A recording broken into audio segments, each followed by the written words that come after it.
Cricketer কিংবা cricket ভক্ত যারা রয়েছেন তাদের সবার জন্যই হয়তো খবরটা একেবারেই সুখবর। কারণ তারকা কোনো পেসার ছাড়াই বাংলাদেশ সফর করবে অস্ট্রেলিয়া। প্রায় দীর্ঘ এক যুগেরও বেশি সময় পর সাদা বলের ওয়ানডে ফরম্যাট খেলতে আসবে অস্ট্রেলিয়া। বাংলাদেশের বিপক্ষে সাদা বলের সফরে ৩ সেরা pacer Pat Cummins, Mitchell Starc, Josh হ্যাজেলউডকে বিশ্রাম দিয়েছে অস্ট্রেলিয়ান ক্রিকেট বোর্ড। অভিজ্ঞদের অনুপস্থিতিতে অজি দলের সুযোগ পেয়েছেন এক ঝাঁক তরুণ তুর্কি। তরুণ ব্যাটিং তারকা অলিভার পিকে এবং উদীয়মান অলরাউন্ডার লিয়াম স্কট এবারের প্রথমবারের মতো জাতীয় দলে ডাক পেয়েছেন। আগামী 17 জুন থেকে বাংলাদেশের বিপক্ষে শুরু হতে যাওয়া 3 ম্যাচের টি-20 সিরিজের দলে জায়গা করে নিয়েছেন জোয়েল ডেভিসও। তবে এই সিরিজে নেই গ্লেন ম্যাক্সওয়েলের মতো বড় নামও। মেজর ক্রিকেট লিগে সময়টা পার করবেন, তাই তো তার নামটা আগে ভাগেই সরিয়ে নিয়েছেন। টি-20 দল থেকে বাদ পড়েছেন স্টিভেন স্মিথও। এছাড়াও মার্কাস স্টয়নিস এবং ম্যাথিউ শর্টকেও এই টি-20 দলে রাখা হয়নি।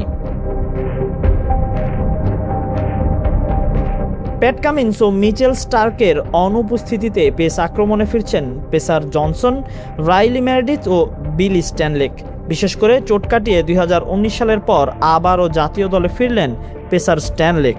9 জুন মিরপুরে প্রথম ওয়ানডের মাধ্যমে শুরু হবে এই সিরিজ। 11 ও 14 জুন মিরপুরেই হবে বাকি দুটি ওয়ানডে। এরপর চট্টগ্রামের বীরশ্রেষ্ঠ শহীদ মতিউর রহমান স্টেডিয়ামে হবে টি-20 সিরিজ।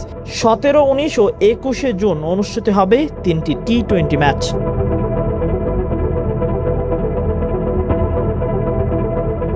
সাদা বলের টি-20 স্কোয়াড কিংবা ওয়ানডে স্কোয়াড দুই জায়গায় মিচেল মার্শকে অধিনায়ক করে অস্ট্রেলিয়া তাদের পুরো দলটি পাঠাবেন। বাংলাদেশের কাছে ম্যাচ জয়ের হাতছানি, তবে সেটাও যেন কেড়ে নিতে পারে ট্রাভিস হেড। সে যাই হোক, বাংলাদেশের ক্রিকেটাররা এখন উজ্জীবিত। পাকিস্তানকে হারিয়ে মিরাজের দলও অপেক্ষায় রয়েছেন অস্ট্রেলিয়ার সম্মুখীন হওয়ার। সামনে কি হয় অস্ট্রেলিয়ার বিপক্ষে, কেমন করে বাংলাদেশ, সেটাই দেখার অপেক্ষায় ক্রিকেট ভক্তরা। Tahsin Ahmed, BD archive.